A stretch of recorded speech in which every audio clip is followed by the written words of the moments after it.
Hello and welcome to the Cyber Safety News Show here on the Safety News Network. My name is Adam Blue, and each week I like to dive into the news of cybersecurity, kind of share some of the risks that are going on out there in the world so you can learn more about what attackers do, but also maybe even protect yourself.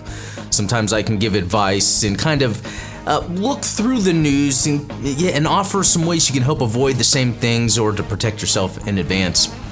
This week is pretty crazy. We've had an entire state get hacked. I'll jump into that. A little sensationalized, but not really. So yeah, we'll get into that. Also, something else. If we watched the episode from last week, the malvertisement, there is another level of that has to do with pushing a trusted app to users and hidden malwares inside. Also, Ethereum. So we're talking about a cryptocurrency on the blockchain that you would think the blockchain is secure, but there's a way to take advantage of some of the security features used, and it's allowed hackers to steal around maybe 60 million from 99,000 victims. Yeah, that's pretty interesting, but yeah, we'll get into that shortly. You know, before we start, if you haven't, please subscribe, and as you're watching this video, and if you think it's pretty cool, give it a like as well. Yeah, we enjoy making this content, but let's get started. Yeah, so this one, an entire state's population just had its data stolen by a ransomware group. Now, this is from Mashable.com, written by Matt Binder. So let's kind of jump into the details and see what's really going on here, okay? So it's not every day that roughly the entire population of a U.S. state gets their data stolen by online thieves, but according to the state of Maine, that's what happened this year. In a new notice posted on Maine's official state government website, 1.3 million residents have had their data stolen due to a vulnerability in a tool used by the state. The breach was first discovered on May 31st of this year. It is believed that a notorious ransomware group is behind the attack. Again, 1.3 million individuals are affected in this data breach. That's a lot. Maine has over 1.3 million residents, according to the 2022 U.S. Census. According to the notice, the data breach occurred between May 28th and May 29th of this year. Cybercriminals took advantage of a software vulnerability in a third-party file transfer tool known as MoveIt. The state says that this tool is used by thousands of entities worldwide to send and receive data. During that period, an exploit in the tool was weaponized by a cybercriminal group, which was able to download swaths of data from multiple state government agencies. So a couple things I want to point out just from what I read here. So first of all, talking about that this occurred between May 28th and May 29th. We're in November. It's very common. It will take, 200 days before, I think it's commonly held, it's about 200 days before a breach has been noticed to have occurred. And so for them to come out and say it when they did, this is very typical and very normal. It is sometimes hard. You're not going to know right away if these threat actors are using just the right tactics to get what they want without being seen doing it. Let's see, there was another part here that I thought, okay, so using a transfer tool, MoveIt. So that's another thing. This says a third-party file transfer tool. That's another red flag right there when an organization should really have some sort of policy for when it comes to file sharing to use one trusted source to have security controls on that source of whatever it's using to share. So for instance, a company could decide, if they're already in Microsoft, to adopt OneDrive and SharePoint as their main file transfer tool, go to the default settings, make it as secure as possible, teach your users to use that. Or if you're using Google, using the Google Drive function. Again, if you're more of a Google house and you want to use Google Drive, make that a policy within the organization, teach your users how to use it. This locks things down. But sometimes there could be a user on the computer needing to share something. They're like, well, I'll just go to Box or any of the other file sharing sites out there, throw sensitive information in there, which could be easily intercepted. And it could be that, could it be that all of the data was within this file share program? Let's see if they have more details. Maine has confirmed that some points of data that the cyber criminals could potentially have on an individual includes their name, social security number, date of birth, driver's license or state ID number, taxpayer ID number, medical information, as well as health insurance information may have also been affected. Let's see. Officials in Maine dealt with the issue by shutting off access to MoveIt as soon as the breach was discovered. However, significant amounts of data that had already been accessed. So that's the other interesting thing that I was thinking about. Could it be that MoveIt is where they're housing all their data? It can't be. I would think it's something local, something they have in-house. But there was just enough use of MoveIt to where they were able to get this data. And you wonder, maybe in MoveIt, someone happened to share a document that had a username and password, so they got into Maine systems to get this stuff. Or it just really could be over amount of time by using this MoveIt program. Hackers were able to intercept, get the data over time.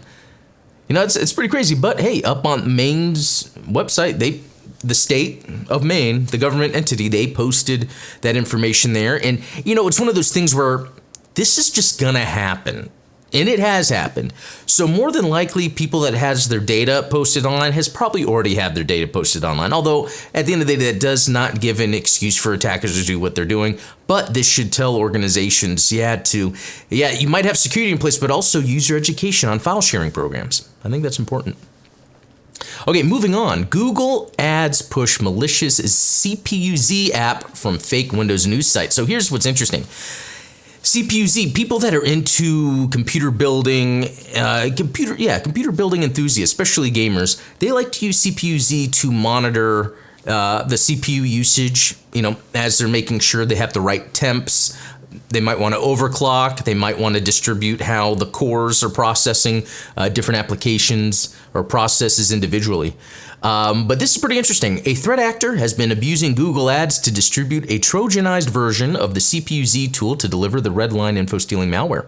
The new campaign was spotted by Malwarebytes analysts who, based on the backing infrastructure, assessed that it is part of the same operation that used Notepad++ malvertising to deliver malicious payload. So, Notepad++ malvertising. So we're seeing where you take something that you trust, that people would trust, and you just inject the malware there. We saw in a previous video too where I talked about Wikipedia, where it's used that way. So there's just more ways to inadvertently get people to get malicious content on their system so then attackers can do what they need to do instead of attackers trying to brute force their way into a system. So campaign details, the malicious Google advertisement for the Trojanized CPUZ, a tool that profiles computer hardware on Windows, is hosted on a cloned copy of the legitimate Windows news site, Windows Report. So again, trust. A trusted website was cloned to look like it was the real thing to just further trick people. CPUZ is a popular free utility that can help users monitor different hardware components from fan speeds to CPU clock rates, voltage, and cache details. And I remember using it just recently. It was maybe a little bit over a year ago when I got my new gaming PC set up. I had to monitor some of the things, including the fan speeds, and I had loaded it up. Who knows how I got it? Because if you're searching CPUZ, the attacker can then go set up a Google ad account, and in the ad itself, they are wanting to target, people that search CPUZ.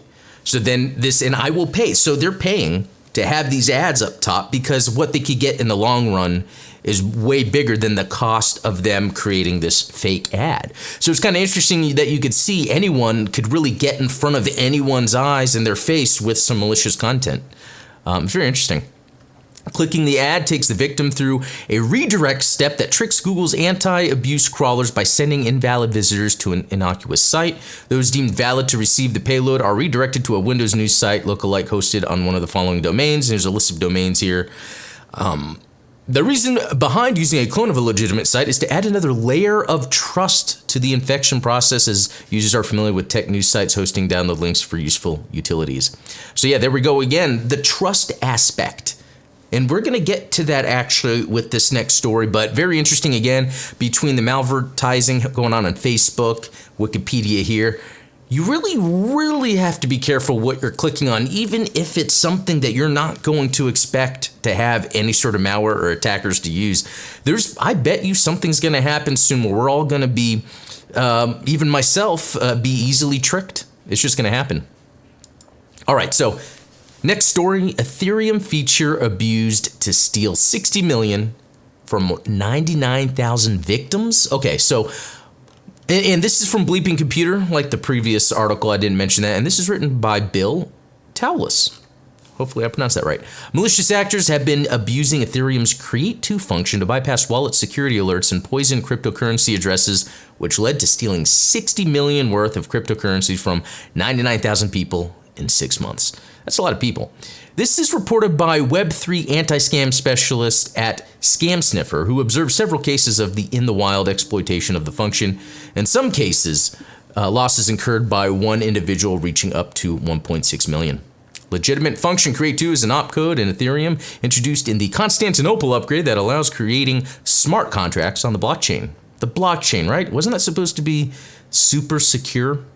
Unlike the original Create opcode, which generated new addresses based on the creator's address and nonce, Create2 allows calculated addresses before the deployment of the contract. It's a powerful tool for Ethereum developers, enabling advanced and flexible contract interactions, parameter-based contract address, pre-calculation, deployment flexibility, suitability for off-chain transactions, and certain apps.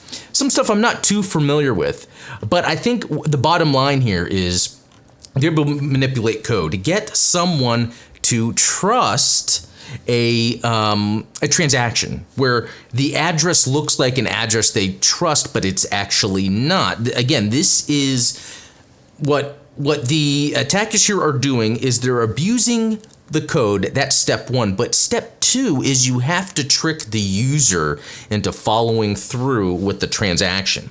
And because it happened to 99,000 people, we can see that it could be just enough across 99,000 to come up to that 60 million without it being too obvious that something like this is occurring. Again, it's just another interesting example where we talk about trust and phishing and how it's kind of morphed into this where it's almost like you don't know what you could be doing. Verifying an address for a transaction, it could look legit, but it's spoofed. Clicking on an advertisement for something you searched, that sponsored link could be malicious. Even clicking on ads in Facebook or what we saw before, the Wikipedia. So I'm seeing more and more and more the very trusted locations that people would click through and go through are now, it could be full of malware. So that would mean more tools would have to be put in place, probably within a browser, to really scrutinize and look at what it is you could be clicking to tell you, hey, this is malicious. It's kind of scary, but the other part of this is, this has to do with a cryptocurrency. And I remember when cryptocurrencies were all the rage, it was like, yeah, the blockchain makes things secure, so you don't have to worry about anything. It's that whole, the transaction aspect within a blockchain requires algorithms. AI, even though, again, we talk about how AI is used interchangeably, but here's an algorithm, just like it would be with the AI. And at the end of the day, it's still not that secure. If people really want to get money from someone using the blockchain, they could. So hopefully that was interesting news for you this week. I think it's interesting to see an entire state get attacked, or the population of a state get attacked. And then, yeah, searching for an app, what you click on, that's a sponsored ad. People pay for it. Could be malicious anyway, so attackers are paying for you to click on malware. And then the blockchain, cryptocurrency, that can be bypassed, that could be hacked. So you really got to be careful out there. The attackers have really evolved their process. But everyone, thanks for watching this week. Again, subscribe if you haven't, like this video if you thought it was pretty cool, and leave a comment. What are some cool or interesting sort of security measures you've come across in terms of securing yourself, or maybe attacks to look out for? I'd like to hear what you guys have to say. But anyway, thanks a lot. We'll talk later.